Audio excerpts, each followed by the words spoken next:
Qaranglar. Men shiringina qilib ovqat qilib qo'yganman. Meni ovqatlarimni sog'ingandirsiz? Albatta sog'indim. Unda tezroq kiyinib chiqsalaring, ovqatlanamiz. Oyi, qanaqa ovqat? Oshqovoq. Yana oshqovoq.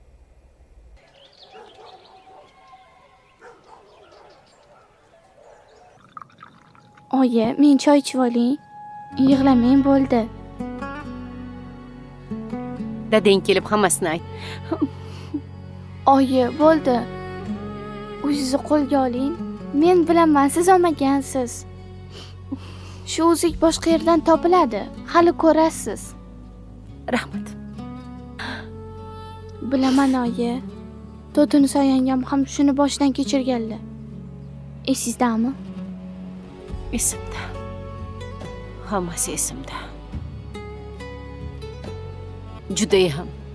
Oyi, bo'ldi, sabr qiling. Hali haqiqat ochiladi. To'tini soyangani haqiqati ochilganda sizniki ham ochiladi.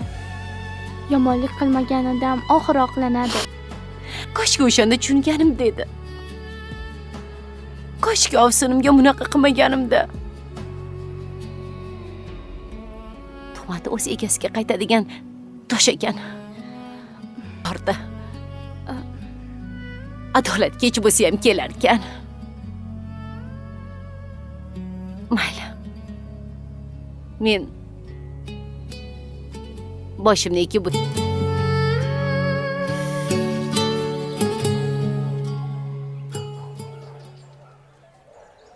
Xush kelibsan, Davron.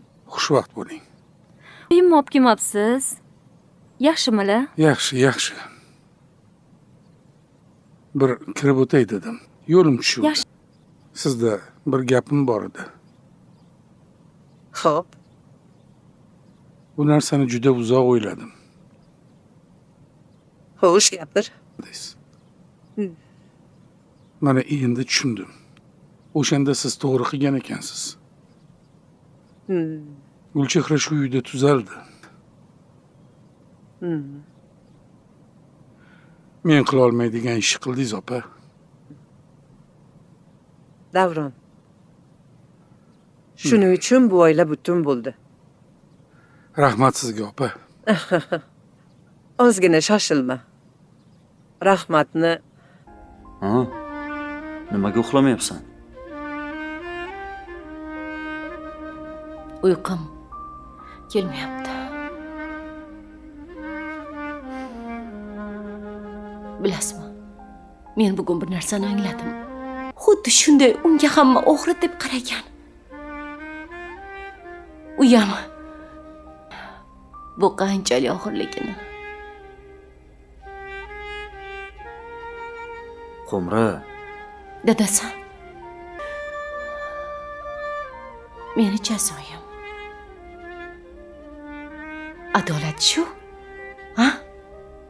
hozir eski qumri bo'lganda baqirib janjal qilardi.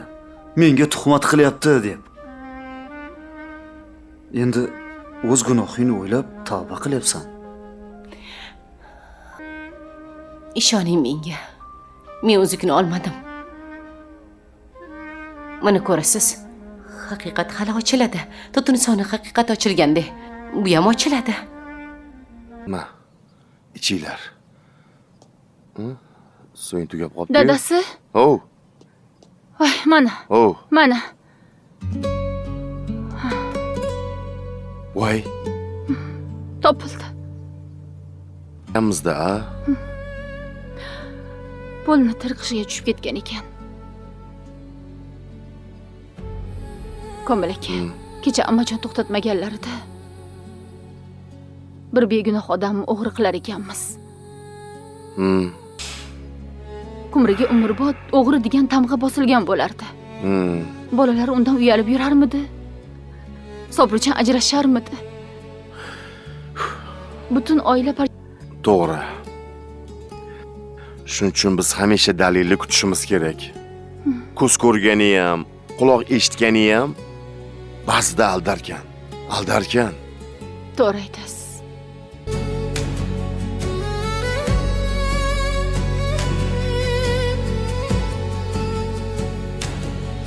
Ba'zan insonni eng qattiq sindiradigan narsa dushmanining zarbasi emas, o'z qo'li bilan otgan tuhmat toshining aylanib kelib, o'z peshonasiga urilishidir. Bugungi voqealarda ham aynan shu alam, shu adolat, shu ichdan kuydiradigan haqiqat yurakni titratadi. Bir paytlar boshqalarning ko'z yoshiga sabab bo'lgan odam endi o'sha ko'z yoshining ta'mini o'z labida his qiladi. Bir paytlar begunoh ayolni o'g'ri qilib ko'rsatishga uringan ayol bugun mahalla ko'chasidan bosh egib o'tadi. Uni masxara qilishadi, ortidan kulishadi, lekin u javob qaytarmaydi. Chunki ilk bor u shuni tushunadi. Insonni odamlarning gaplari emas, o'z vijdonining hukmi ko'proq ezadi. Bu yerda eng og'ir, eng ta'sirli nuqta shundaki, Qumri endi jazodan qochmayapti. U o'zini oqlashga urinmayapti, bahona ham topmayapti. Aksincha, u boshini egib turib, men bunga loyiqman, deya ich-ichidan yonmoqda. Lekin uning ichidagi eng katta silkinish kulgidan ham, ta'nadan ham emas, To'tinisoning kechirimidan keladi. Chunki dushman deb ko'rgan ayoli unga sho'rva tutadi. G'iybatchilar oldida uni himoya qiladi. Meni yomonlanglar, lekin ovsinim haqida gapirmanglar degan darajaga yetadi. Ana shu joy filmning eng nozik qatlamini ochadi. Ba'zan bir umr tarbiya bera olmagan narsani bitta olijanoblik o'rgatadi. Qumrining ichidagi eski kibru adovat sinib, uning o'rniga uyat, tavba va insoniylik kirib kela boshlaydi. Shu paytda boshqa bir uyda onalik, qo'rquv va kechikkan pushaymon bir-biriga qorishib ketadi. Zarina homilador holida ovqat yemay, holsizlanib, shifoxonaga tushib qoladi. Uning ko'ngliga ovqat bormagani, kechasi uxlamagani oddiy holsizlik emas. Bu ayolning ichki bo'shlig'i. Yonida suyangan odami bo'lmasa, mehr o'rniga sinov berilsa, homilador ayolning tanasidan oldin ruhi charchaydi. Nodir uning yoniga kirganida Zarina aytadigan gaplari juda sodda tuyuladi. Ammo tagida naqadar katta ehtiyoj bor. U dori emas, erining yonida bo'lishini xohlaydi. Siz keldingiz, endi yaxshi bo'laman degan tuyg'u bu yerda shifoxonadagi palatadan ham kuchliroq davodir. Onasi esa chetdan turib o'z xatosini yutadi. Yaxshilik qilaman deb qilgan ishi qizning sog'lig'iga zarba bo'lganini anglab, endi aralashmaslikka, aksincha bag'riga bosishga qaror qiladi. Kech qolgan mehr ham baribir mehr. Shu sabab u Zarinani qayta uyga kutib olganda, gaplari shunchaki uzr emas, bu ayolning ichki mag'lubiyatidan tug'ilgan samimiyat edi. Filmning yana bir qatlamida Rustam bilan Jamilaning sukunatga qurilgan, lekin juda mustahkam sevgisi ko'rinadi.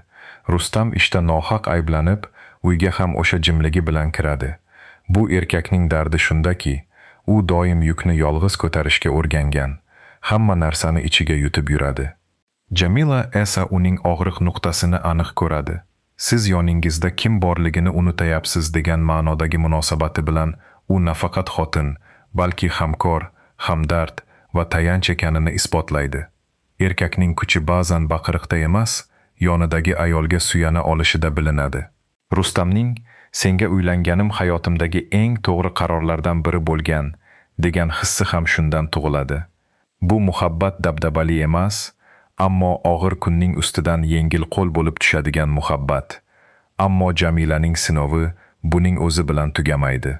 U nafaqat umr yo'ldoshining tashvishini ko'taradi, balki asal uchun kurashishi kerak bo'ladi. Shu yerda film onalikning qog'oz bilan o'lchanmaydigan, lekin qog'ozsiz himoyasiz qoladigan haqiqatini juda achchiq ko'rsatadi.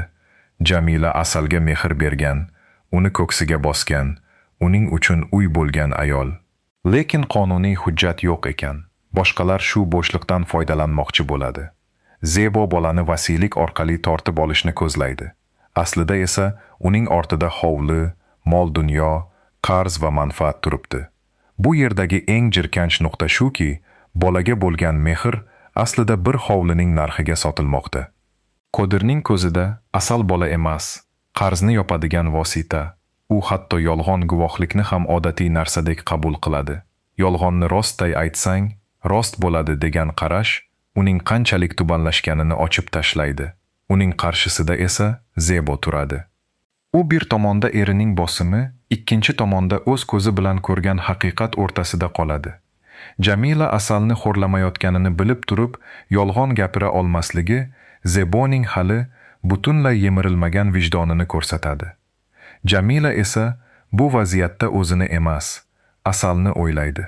Hatto kerak bo'lsa, men chetga chiqaman degan darajaga boradi. Shu lahzada uning sevgisi yana bir bor ochiladi. Haqiqiy ona bo'lish tug'ish bilan emas, o'zini qurbon qilishga tayyor turish bilan ham o'lchanadi. Rustamning unga qarab, asalning baxti sensan degan tuyg'udagi himoyasi esa bu oilaning asosini mustahkamlaydi. Ular qog'oz orqali kechiktirilgan haqiqatni endi rasmiylashtirmoqchi bo'lishadi. Chunki muhabbat yurakda tug'iladi, lekin ba'zan uni himoya qilish uchun muhr ham kerak bo'ladi. Boshqa bir tomonda esa Gulchehra bilan Oybekning chizig'i filmga umidning juda nozik nurini olib kiradi.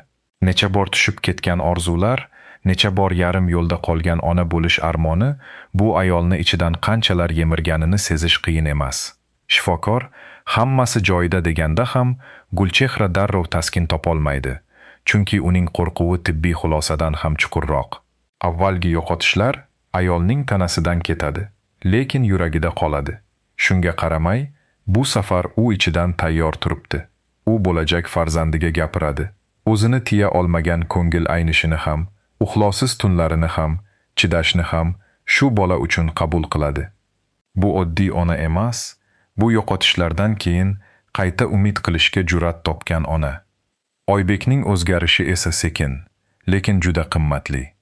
Bir paytlar ichkilikka berilgan, uyidagi osudalikni o'zi buzgan erkak endi hali tug'ilmagan farzandining tinchligi uchun qadamini o'ylab bosishga chaqiriladi.